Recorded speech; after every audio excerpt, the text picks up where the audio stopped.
All right, welcome to the Smoke Circle podcast. This is the first episode, and this is my first attempt at making a podcast in general. So today's episode is going to be a little short.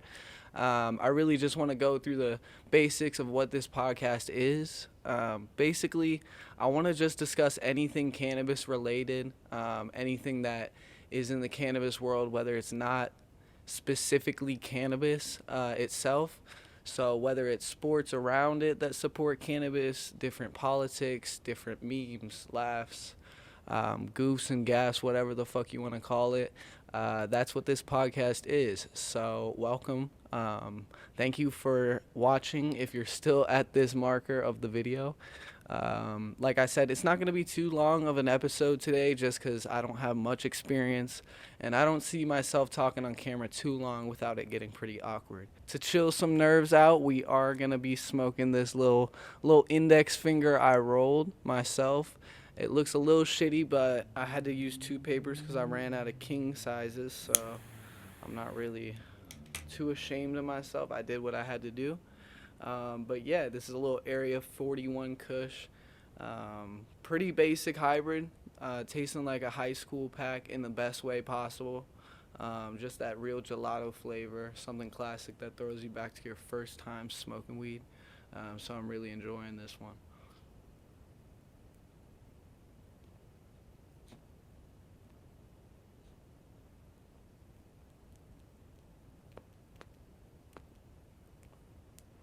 Hopefully, hopefully we won't get no canoes or anything. But yeah, like I was saying, what I want to do with this podcast in general is just have a lot of cannabis related guests. So, I've been outreaching to a lot of people. Yarma Crazy on TikTok and Instagram, if you know who he is. I want to get more, maybe even rappers, different people throughout culture and media.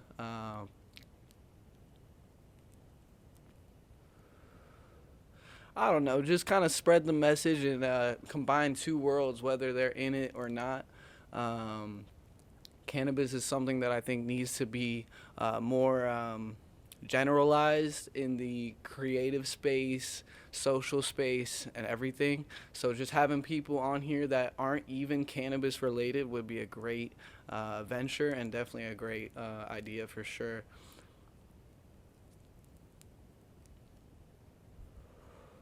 But I'm definitely assuming for the first couple episodes that this will be just me and the camera talking. So I understand I'm not gonna get that many views. It might be 5, 10 views, but we're still gonna do it. We're still gonna persevere. I'm striving for a big audience, whether it takes a short time or a long time. I want to grow this organic audience um, and have a real fan base that I can have behind me and really just enjoy cannabis as a whole. Smoke Circle podcast, talk shit, watch cartoons, watch shows, whatever it really is. I just want to have fun on here. So I guess you could say there's no guidelines to it. If it entertains the cannabis world, then we're into it. That's where I'm going with it. A couple people I was talking about having on, like I was saying, Yarma Crazy. He's a pretty cool comedian, cannabis enthusiast himself. He tries a lot of the Californian brands out there, whether it's the in-house brands or even the black market stuff. He'll even try different stuff, whether it's products or even like tools themselves, from like he's done laser bongs, crazy shit that I am not even at the level yet to touch. But I'm really excited to actually talk to him soon. We just been kind of going back and forth in DMs, but he's a really cool guy. He's the one who got me doing this podcast, really getting the battery in my back. Him and a couple others have really just helped me along the way that I never even thought I would be talking to. So I'm just grateful for that opportunity in general. So I hope to definitely one day speak with them in person.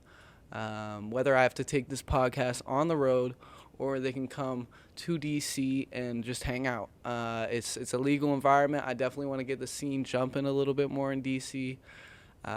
It's a little more East Coast stereotypical type shit. They still have the stigma out here, so it's not really the funnest to go out and smoke, go out party and stuff like that.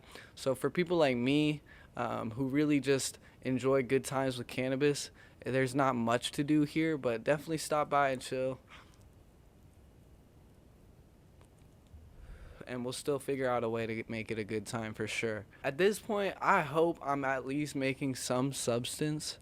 I'm smoking this joint, and I'm hoping I'm not taking too many breaks. I'm so paranoid for this first episode.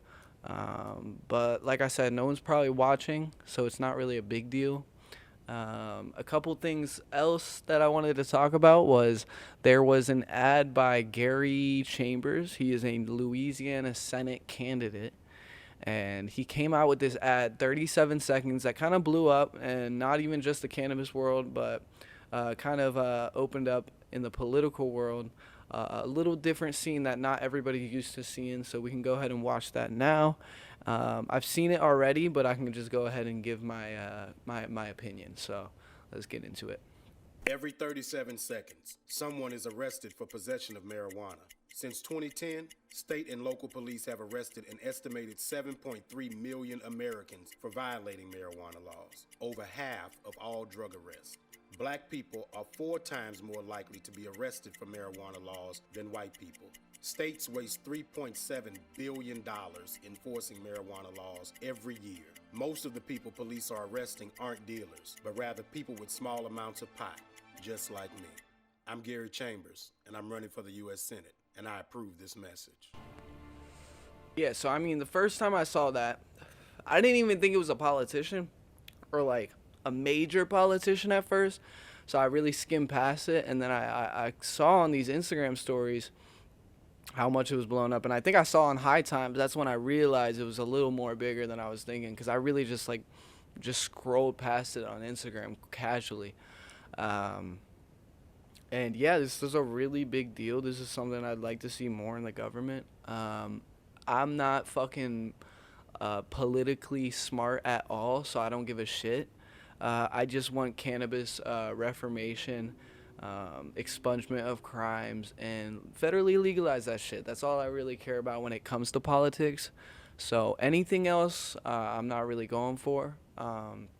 But legalize cannabis, and I'll be a happy man. That's really where I'm getting at, and I think he's definitely going to be on the forefront of that, especially for government representatives. There's not a lot of people that publicly support cannabis in that sense of smoking it themselves, recreational users, and I think that that's going to help a lot more when you have a person in government who's actually familiar with that demographic and crowd to translate it to these old fucks in Senate that can't tell a fucking iPhone from a fucking DS.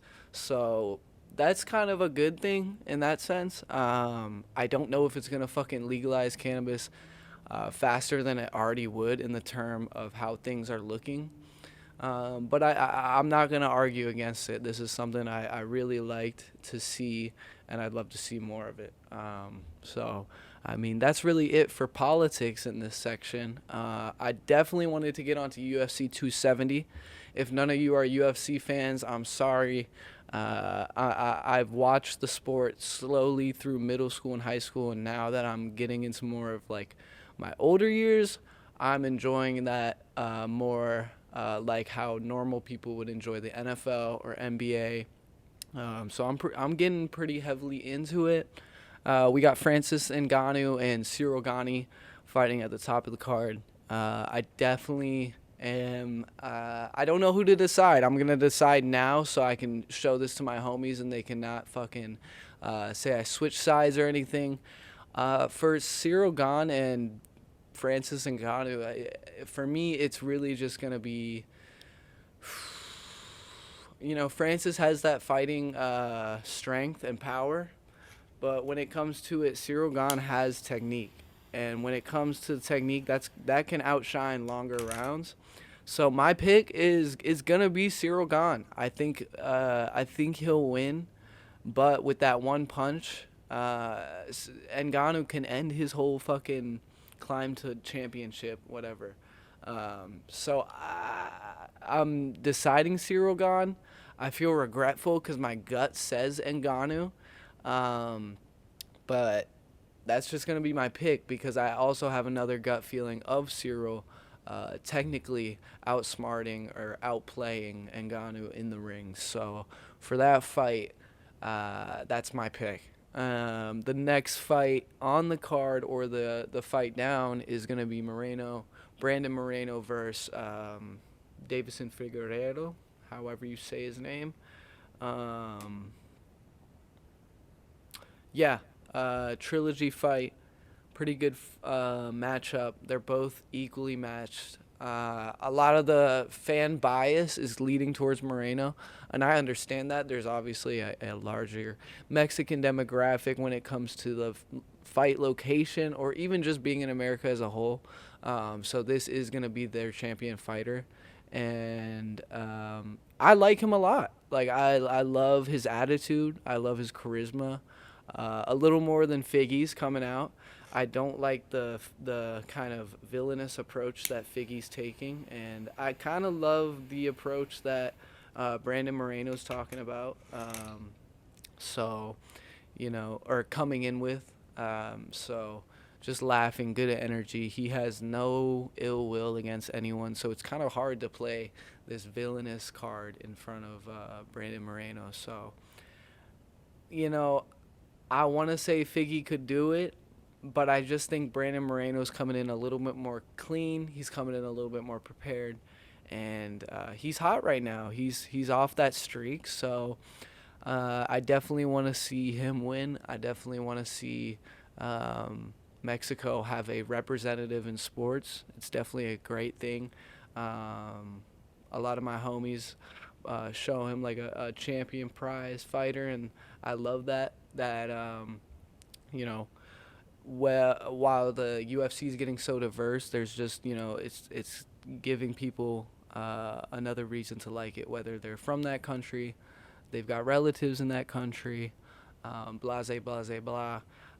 I like that people are starting to find a name and be able to do that, especially Brandon Moreno for Mexico being the first champion, first Mexican-born champion, which is super sick. So shout out Brandon Moreno.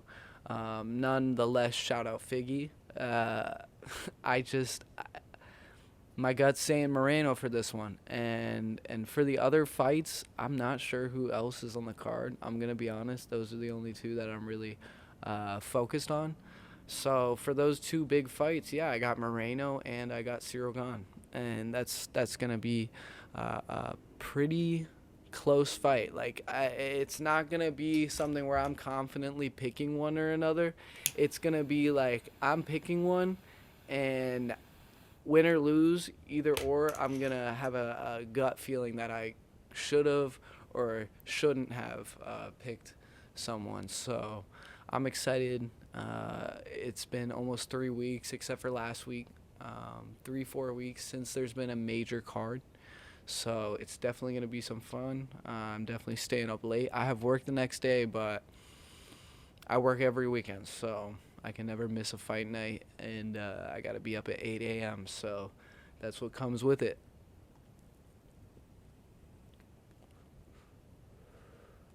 And I realized I cut off when I was saying what guest. So, yeah, we already got on to Yarma. I definitely want to have my homie Ichabod Veins on. He did a couple of my tattoos. He is X's tattoo artist. Really dope raps. I love what he's got going on. He's a crazy cool dad. I'm on his Instagram all day, or he's just posting stories all day. And I just definitely want to get him in an interview eventually. Dream interviews that I can never see myself doing. Tommy Chong, Wiz Khalifa is probably my number one. Rick Rubin. I mean, it's how big do you want to dream, or how big do you want to shoot? So, I could say everyone, but there's definitely a lot of achievable people that I could have on, and a lot of dreamable people that I could have on. If I keep this going, and then it will happen. So, man, I mean, just everyone I look up to, like everyone you guys will be seeing throughout the podcast that I'll be bringing up, whether it's music, I'll just be talking about them, mentioning them. Ass Pizza Father Steve, the Spaghetti Boys, Kerwin Frost. I don't fucking know. But yeah, hold on. I'm going to finish this thought. There's so many people that interest me. Honestly, I don't know where I'll stop in sense of dreamable and achievable, like I mentioned. So there's definitely a lot of people that I want to have on this show. And I'm going to make it happen, whether it takes forever to get to the larger audiences.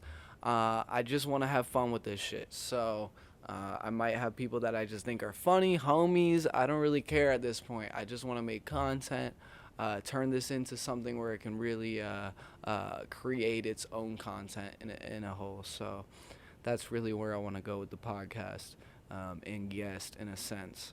All right, hold on. I'm going to check my camera because that shit turned off. 1, 2, 3. We're synced up and we're back on the camera. Sorry about that. I hope this podcast isn't a shit show because I don't know how to fucking film a podcast. So we're going to keep making attempts and I'm not going to fucking give up at this shit. So I understand this podcast might be a little shaky. This episode wasn't the best. You probably turned it off after 5 seconds. But if you made it to the end of this podcast, thank you for watching. I'm definitely going to be back next Friday, and I will be back earlier if I manage to get an episode in before then. But for right now, I definitely want to make this a Friday thing, Thursday, Friday. I'm definitely going to sit on Friday, but if I need to get it out Thursday, then I will do that. But yeah, this was a little easier than I imagined. I'm a little more comfortable, but it's just going to take some time developing conversation by myself. I'm sitting in a room talking to a camera. No one's looking at me. I don't get any reactions back for the most part. But I'm gonna learn this shit, man.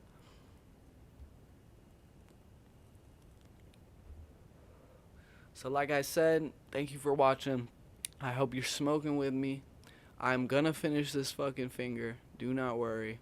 I never let it go out. So like I said, thank you for watching. This was a Smoke Circle podcast. I know the first one was shaky.